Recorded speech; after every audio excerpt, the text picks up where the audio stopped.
Samsung এর নতুন phone f34 mid রেঞ্জের ফোনটায় কী থাকছে তা নিয়ে আজকে আলোচনা করব। আমি আসিফ আছি আপনাদের সাথে। আপনারা দেখছেন ইউনিক টেক পাইছি। বক্স কন্টেন্টে থাকছে শুধু ফোন এবং একটি টাইপ সি কেবল, কিন্তু চার্জার দেওয়া হয়নি। তবে আইফোনের থেকে ভালো অন্তত কেবলটা দিয়েছে। আর থাকছে ম্যানুয়াল গাইড, যা দিয়ে আপনারা সাধারণত সায়েন্টিস্ট কিংবা ইঞ্জিনিয়ার, ডাক্তার হতে পারবেন।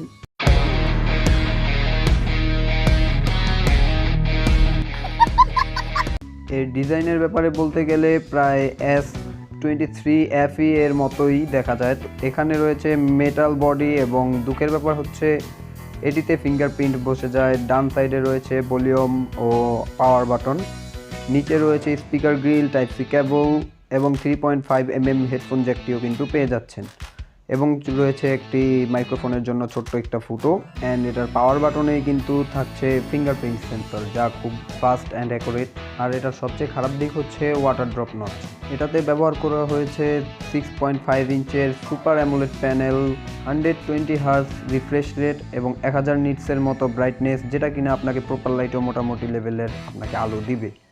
এবং ডিসপ্লেকে প্রোটেকশন করছে হচ্ছে কর্নিং গরিলা গ্লাস 5, যা কিনা এই বাজেটের ভিতরে মোটামুটি ঠিক আছে। সিপিইউর কথা বলতে গেলে এখানে অ্যান্ড্রয়েড 13 রান করছে ফোনটি, এক্সাইনোস 1280।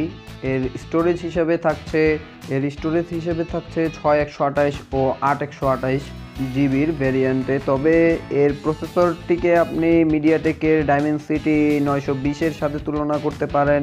তবে গেমিং পারফরমেন্সে কিন্তু মোটামুটি ঠিক আছে, যা সাধারণত এইসব বাজেটের ফোনে পাওয়া যায়। ক্যামেরার দিকে যদি দেখি তাহলে এখানে 50 মেগাপিক্সেলের মেন শুটার, 8 মেগাপিক্সেলের আলট্রা ওয়াইড ও 2 মেগাপিক্সেলের ম্যাক্রো, এবং ফ্রন্টে আছে 13 মেগাপিক্সেলের সেলফি ক্যামেরা।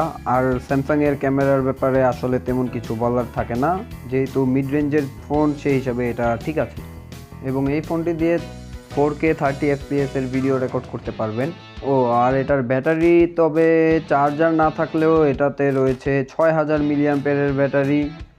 এবং এই ফোনটি চার্জিংয়ের ক্ষেত্রে 25 ওয়াটের চার্জার সাপোর্ট করবে। এবার আসা যাক এটার প্রাইসের ব্যাপারে। এটা সাধারণত বাংলাদেশে রাখা হচ্ছে 24,500 টাকার মতো, যা আসলে ভালো কিনা সেটা আপনাদেরই দায়িত্ব। আপনারা নিজেরাই বুঝতে পারবেন এই ফোনটি নিলে আদৌ আপনাদের জন্য ভালো হবে কি খারাপ হবে।